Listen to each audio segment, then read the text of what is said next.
400 hours with the Cammus DDWB 15Nm 2021. I can finally give you a long-term review of this budget Chinese wheelbase. Now, Cammus did send me this one for free exactly half a year ago. It's been a year since I first got in touch with them. Communication and ordering with Cammus is allegedly pretty horrible, and so I bought a quick release from their website through the Spanish warehouse. I got my order confirmation instantly. It said 4 to 7 working days before it arrives or before it ships. It's not quite clear to me, and it's been 7 days and I haven't heard from them since. I will update the description and the first pinned comment when I finally have some information about this quick release that I ordered. Honestly, I can imagine the ordering experience and the website really putting off a lot of people. Like, how can we expect them to build a proper wheelbase with all the fancy firmware and software if they can't even build a half-decent web shop? Anyway, that quick release that I ordered cost me €47.22. If you compare that to Fanatec's 60 to 200 euro quick release and Acetec's 150 euro quick release, it's a bargain, and you may want to put up with some horrible customer experience just to get it at a third of the price. Communication really is a weak point with Cammus. Even my review sample showed up pretty much unannounced. I was in talks with them in December of 2022, and suddenly in June I received the wheelbase. Yeah, they really have to work on their communication. They emailed me about doing a Black Friday thing on Black Friday. It was already late in the evening for me, so I just completely ignored their email, but they really need to work on the whole customer experience and communication thing. That said, the combo pack of this wheelbase and the GT1 or GTS wheel with the hub is only 603 euros from a French warehouse for a 15Nm base. That is pretty competitive pricing. About the base itself then, I had zero problems with this wheelbase, with software, with updating, with firmware upgrades, zero issues, over 400 hours of very competitive racing and also messing around in Assetto Corsa. It was recognized by my PC instantly. It always worked. I never had to do anything silly like reboot my PC because the wheel wasn't detected.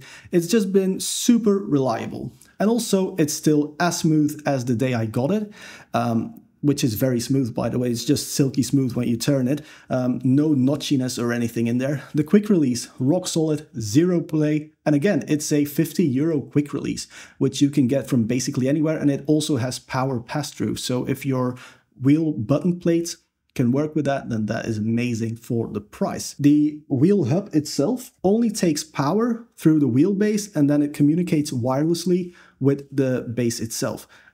Zero problems with this at all. One thing I did sometimes notice is I couldn't downshift fast enough with the wireless communication on this one, but that's really only a problem in like F1 cars where you're downshifting super quickly because there's a lot of gears and you're getting a lot of deceleration. 99% of the time it will be perfectly fine. I did hear people complain about the shifters on these braking. Mine were a bit squeaky at first. I looped them, I overlooped them, then they wouldn't work, cleaned it off again. Now it works perfectly and it kind of sounds really good.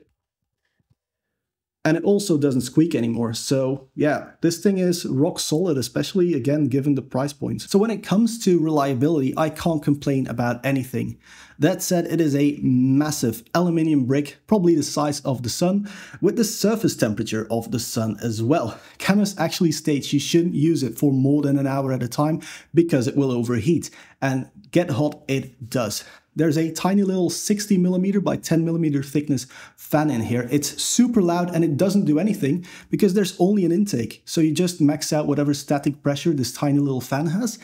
And there's no cooling in this wheelbase at all. Luckily, it's a big aluminium shell. I think your best option is to just aim fans at the shell. But if you don't, either wear a Nomex suit so you don't burn yourself, or just make sure you don't touch it because it gets really hot, especially with high force feedback. I ran this wheelbase at 100% strength in both the software and in the game, but then also in the game I have a per car setting in Assetto Corsa Competizione, so I use that at 0.4 to 0.6, depends on the car, on the downforce and on the track. And I complained about a lack of detail in my initial review, and I will complain about it again here today. It is more of a Goliath of a wheelbase. It's strong, but it's also a bit lethargic, a bit slow, not as refined. but it's super strong. So depending on what you are kind of looking for, do you just want an arm workout if you're doing like a karting simulator, for example, or do you want like very fine detail? Then this is not for you, I think. Now, I did get some more detail when I turned the gain up a lot, which is why my settings are now different than they were in my initial review, but it still feels a bit sluggish and unrefined. And I do kind of expect more detail once you go over the sort of toy price point of a Logitech, whatever it is, G900 to 97, whatever. Now, admittedly, I am exaggerating the feel of this a little bit and the unrefinedness because it's all very small and very nuanced compared to other wheelbases, but I'm just trying to make a point. It is not as precise as like a SimuCube Pro, for example. Now, the wheelbase is great value for strength, and there is enough detail to go fast in any game. The thing that really bothers me though is the rocking side to side when going in a perfectly straight line with perfect alignment on a perfectly smooth road. It just overcorrects itself and the wheelbase just wobbles back and forth. It's really annoying, and because these buttons on the button plates are incredibly sensitive and not very tactile, you have to take a hand off and then the wheel moves and you accidentally go for 2 steps of traction control or ABS instead of the one that you wanted, so it's not ideal. What I think is ideal though is that this base is very big, very heavy and very strong. There's a lot of mass moving around and that creates vibrations and feedback that transmits not just through your steering wheel but through the entire rig, and in my case even through the entire house. My girlfriend, one floor down in a concrete house, describes it as thunderstorms outside. So there is so much vibration and feedback going through your entire rig. It's almost like having a haptic feedback motor on the brake pedal when I'm locking up the brakes. So quick recap, massive bass is strong and reliable, but it's also unrefined and probably hotter than Stifler's mom. And so this brings me to the GT wheel and the button plate that I got in my GT1 bundle.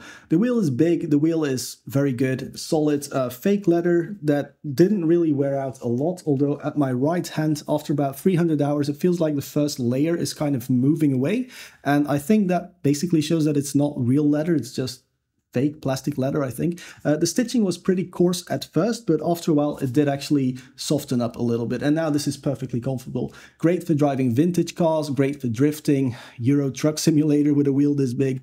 I don't know, but it's a really good wheel that's included as standard when you get the bundle. The nice thing is though, this wheel uses a standard 6-bolt pattern, so you can buy just about any wheel for real cars or for sim racing. I got a Acelith more prototype-like wheel, which removes the top. It's slightly lighter, which in theory is slightly better force feedback. Most importantly, I can now see my DDU in-game, and it's smaller, bit more active. I like that. Now, keeping in mind, I think this is too big for prototype driving. You may want to buy the GTS wheel. Whatever you do, do not buy the GTS wheel. It sucks. It is so uncomfortable. I tried it at Sim Racing Expo 23 and hated it. Absolutely hated it. It's almost as bad as the Sabelt wheel, which feels as plasticky and hard and just crappy, really. But yeah, again, you can slap just about anything on here, even if you want to keep on using the included button plate, because the bolts just go straight through. And you can use whatever wheel you want, whatever rim you want with this button plate. The buttons on here, still not the biggest fan. They're a bit too mushy. The shifters are nice and crisp, but the buttons are just mushy AF. The toggle on the left side stays in position. I couldn't really find a good use for this one, but the right side toggle moves back to the center, and this is actually really handy for a low traction control, high traction control preset. So when you're going into La Source at Spa, you set it to low TC, you get out of radio, you just set it back to high TC for Lecom, that sort of stuff. I really like this toggle. Every wheelbase should have it. Talking about something every wheelbase should have, a lot of people think it's strange that there are buttons and dials and toggles on the base. I really like it. Even though I have this fancy new button plate with fancy shifters and a fancy rim, this just is more buttons. I can map it to anything. Even if I'm doing drifting without the button plate and just a deep dish wheel, I can still have these buttons mapped to anything. They're not as easy to reach. And again, the quality isn't great.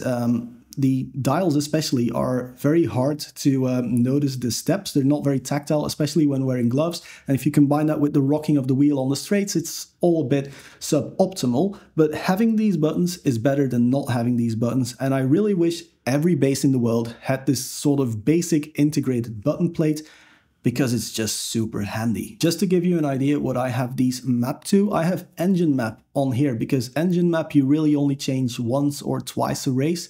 I have my force feedback multiplier set here as well, so I can go up or down by 1% of force feedback gain.